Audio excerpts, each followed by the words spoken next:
Do you want to take control of your health? Hear the truth about dieting and weight loss? Learn the best strategies for maintaining a healthy lifestyle? This is the Yossi Muller Show. And welcome to the show. I'm Yossi Muller. And I'm Duddy Muller. Duddy is a chef with a background in nutrition. Yossi is a nutritionist with a background in nutrition. Every show we do, we take another myth and debunk it. Crush it. Today's topic is when I find the right diet. People think that success is all about finding the right diet. Yossi, why do people believe this? Well, people think that diets are all very different from each other. And since in their mind, diets are all very different, they assume that as soon as they find the right one, they'll be okay. Is that not true? No, diets are not so different. I'm going to ask you to explain this a little later. Sure. Okay, any other reasons? Why do people believe it? It can't be just that diets look different. Well, diets always sound exciting at the beginning, or often sound exciting at the beginning. But then you find out the truth that diets can be difficult. All diets are difficult. You're also fed up with your previous attempts at dieting. Because you thought they would be so successful because they were so exciting, and then they end up being very difficult. You end up not succeeding on them. And you assume that, you just messed up and you got a diet that looked good but wasn't. But now this new one is going to be the answer. Yeah, you'll be able to find this one diet that looks right, will feel great, and will work, and will be easy. And the problem isn't that you didn't find the right diet yet. The problem is that you have an overeating problem. When I was obese, I had an overeating problem, and it wasn't a matter of finding the right diet. It was a matter of me training myself to stick to a diet, regardless of what the diet was. People all the time see someone lose weight and they say, "Oh, what diet are you on? What diet are you on?" That's the wrong question. The question should be not what diet it was, but what did you do to train yourself so that you should stick to a diet? Okay, you mentioned before that diets are not very different. Can you please elaborate? Yeah, diets may seem different to people who do not study dieting, but essentially diets are all the same. Every diet in the world, since diets were invented, are a set of rules designed to get you to consume fewer calories than you burn. Basically, create a calorie deficit where your body uses up more calories than you are consuming. Exactly. And there are two basic ways to create a calorie deficit. Or at least two basic ways that were used throughout history. Yes, there's nothing new. Every diet in the world is creating a calorie deficit, and there are two basic ways to do that. The way people are more familiar with is limiting calories. So there are many diets that are designed to get a person to limit their calories. And then another way is to limit the carbs. If you consume fewer carbs, what you're going to do is get yourself to burn more calories. So that is also creating a calorie deficit. If you limit your calories, you will be consuming fewer calories than you burn. And if you limit your carbs, you will be burning more calories than you consume. Limiting carbs causes your metabolism to work more efficiently. So every diet in the world is simply a set of rules designed to get you to create a calorie deficit. And whether it seems like it or not, whatever diet you've tried is essentially doing that. We just may not realize it. Yeah. Now, creating a calorie deficit is very difficult for the overwhelming majority of people to do. It sounds exciting at the beginning, but the longer you do it, the more difficult it gets to continue creating a calorie deficit. And for most people, it's only a matter of time before it becomes too difficult to continue sticking to this diet. Why is this? Why does it become so difficult? There are a bunch of reasons. I'll mention some of them. One reason is that excitement wears off. It seemed exciting at the beginning, like we mentioned before. Right? Also, as a person succeeds at dieting, they weigh less. And if a person weighs less, they are less capable of losing weight. Because their body uses up less calories. The less you weigh, the less your body uses up naturally.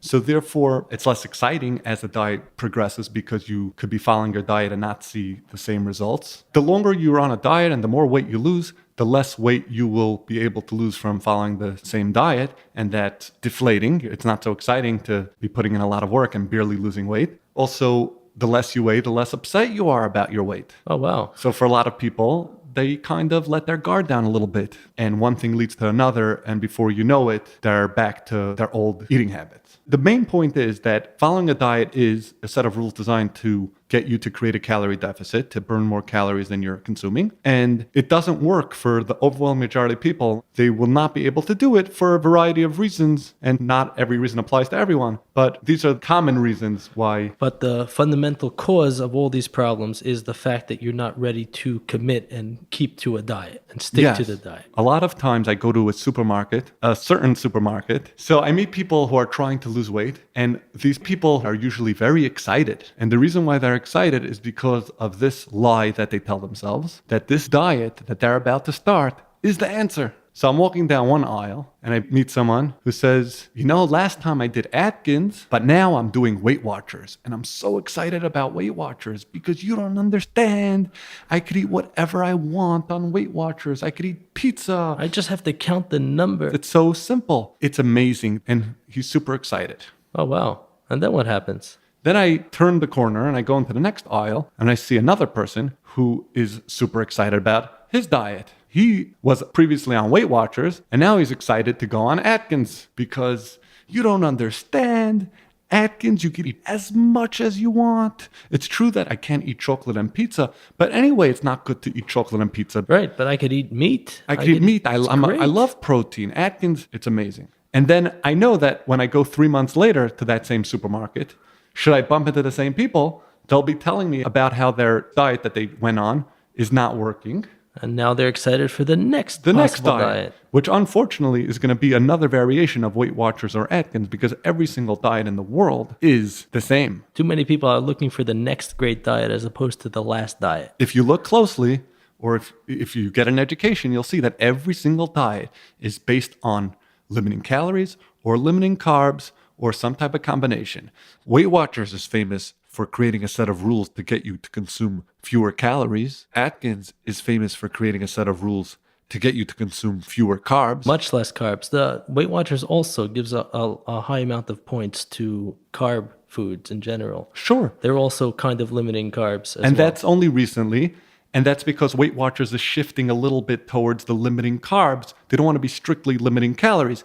And every diet in the world is either based on one of the two or somewhere in the middle. Weight Watchers is shifting slightly over, but any diet is going to fit into one of these two categories or a combination of them. Okay, so I'm still in the supermarket, right? Right. You have a lot of shopping to do. I have some shopping to do, but the next person who's a former client of mine who lost weight and unfortunately gained some of it back and is telling me now they're on this new diet, which is called fill in the blank, Dukan, Paleo, Fit for Life, pick any, it doesn't matter, South Beach. And they're apologizing because they're so excited about this new diet. And they're basically saying that my diet wasn't enough to get them all the way to where they wanted to go and maintain it. And now they're relying on this other diet that they're super excited about. But really, the problem here is not that they have the wrong diet. It's the attitude of my previous diet was the problem. This new diet will be the help. And really, it's not the diet, but your attitude. Speaking of someone who had a wrong mindset, a person who happened to have neighbors who were very successful on my diet, and I say my with a little sarcasm because no one really has any major specific diet that's different than anyone else. But he thought that it was my diet, and he did not succeed at staying awake during the appointment. That's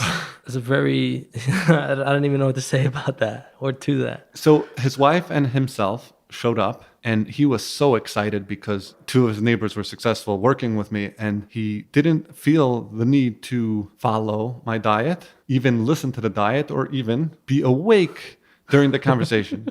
One thing that's unique about his menu is that he gets 4 slices of challah per meal. What? 4 slices of challah per meal on Shabbos. That seems like a lot. Only one other person has a menu plan that has 4 slices of challah per meal. Why? If someone is so far off that we can't even have a conversation unless I give them a substantial amount of food that they shouldn't really be having, I'll, on occasion, if I'm 100% sure that they won't follow the real diet that I should give them, I might give them something that is looser, so at least they have something. Right. That's a unusual situation. It's usually not great. Did it work out for him? No, he ended up not following the diet, and he called up to change his next appointment for the next week because he didn't follow the diet. Thankfully, I have a policy that I don't let people change their appointments unless, there's A serious emergency. a very serious emergency, not because the person is not following their diet. Right, because someone who's willing to give up on an appointment, even for something that's like a problem, if it's not a real serious problem, that means that they're not committed enough for real life change, which is what this really needs. Yeah, and the other person who got 4 slices of challah also didn't show up to any of his future appointments. I bumped into him 3 weeks after his initial appointment, and he telling me all the reasons why he didn't show up to his appointments. My daughter had a drum lesson. I thought it was on Thursday. It was really on Friday. My appointment was Thursday. I got the time wrong, but because I thought it was then. So this concept of when I find the right diet, that's when I'll lose weight, it being wrong, obviously matters because it's preventing us from dealing with the real issues. What are those real issues that we're preventing? You've touched on a couple. So broadly, the issue is, like we said, the inability to stick to a diet. Right. Now, what stops a person from sticking to a diet? Some people have a problem that when situations come up that make dieting difficult, they break their diet. For example, someone this week said that he had to eat a piece of cake because it was his mother-in-law's 60th birthday, and it only comes up, obviously, very, very unoften, so it's okay because, something came up. The issue is that most of his life he's not dieting. And the 1 week that he decides to attempt to diet, he also doesn't diet because something came up. Now, it's nice that the mother-in-law's 60th birthday only happens once in a while, but that's a clever trick that your brain is doing to make you feel like it's okay to break the diet. What really happened is a situation came up that made you feel like you shouldn't be following a diet. So in response, you broke the diet. So you're allowing the situation to tell you what to do as opposed to your responsibility towards your health and your diet. Right. On any typical day, one person is going to say, my mother-in-law's 60th birthday, so I ate cake. Then another person's going to say, there was a blizzard, so I drank hot cocoa. Then another person's going to say, I had a procedure done and I couldn't eat solid food, so I drank soda. Then another person's going to say, It was Yom Tov for 2 weeks, so I can't follow it on Yom Tov. I can't to Shabbos. I need Oneg Shabbos. every week something will come up, and most of your life, you're not dieting. And then when you're on a diet for a few weeks, every week something comes up. You have to realize that when you're not dieting, you're also overweight. Your body doesn't care that you're not dieting, even if you're officially not dieting. It's not like if you have enough excuses, your body will say, okay, here's the 30 pounds for free. You lost it. You lost it. It's okay because up until 3 weeks ago, you weren't dieting because you were choosing not to diet. So it's okay. Right. These 3 weeks, the first week was the birthday. Then the next week you had to visit someone in the hospital and you went to sleep very late and you were traveling. And then a coworker came back from work after missing for 2 weeks and brought cupcakes. And you have to show respect. You feel bad that the coworker was missing. So you say that it's a hard week because your coworker brought in cupcakes. What you really should be saying is it's a hard life. Because your entire life, you're either not dieting or you're officially dieting, but you're not sticking to your plan. So it's not a hard week, it's a hard life. And I take every person's statement, why they broke their diet. What they're really saying is, I felt like breaking my diet, so I broke my diet. When you reframe it to say it was my mother-in-law's birthday, so I broke my diet, or I was snowed in, so I drank hot cocoa, you're making it sound like it's going to happen very unoften. You're tricking yourself. You're making it sound like you really have it all figured out because you have no problem sticking to the diet. Why didn't you follow the diet last week? Because you weren't on a diet. This week, why aren't you following the diet? Because there was a blizzard, so I didn't follow my diet. You have a problem. You have to understand that. You have a hard life. It's not a hard week, it's a hard life. And you broke the diet because you felt like it, not because it's your mother-in-law's 60th birthday. Things will always come up. And if you allow these things to keep coming up, another thing will come up, and that's your weight. Just keep that in mind. So what are other issues that we're avoiding when we use an excuse like this? I mentioned people get burnt out of dieting. Right. You could train yourself to persevere through burnout, and that's what you have to do. Another issue people have is boredom. Either boredom pushes them to eat. For me, that's a huge factor. I used to be very heavy and I lost a lot of weight and I kept it off for a while. And boredom was, and I'll be honest, is still an issue. A lot of times people are bored and they don't realize it. They think it's something else. And it's scary because boredom, you could be bored for just 20 minutes. You could eat a lot in 20 minutes. You have to realize that sometimes you think it's not boredom, it's really boredom. Like when someone says, everyone else was eating and I was at the table. It's because you had nothing else to do. If you were doing something Yeah. else, you wouldn't even notice that everyone else was eating. If you didn't have a tendency to be bored or to eat out of boredom, you would have made conversation, or you would have been bored and not let it bother you, or you would have drank a cup of water, whatever it is. Very often it's boredom that pushes us to eat and we don't realize it. Right. I would imagine also stress, the stress of dieting. After a while, you do anything for a while, especially something that limits what you want, then you will have stress. And to keep that going long term can be difficult. Either you're stressed and that's pushing you to break your diet, or the diet itself is creating stress in your life.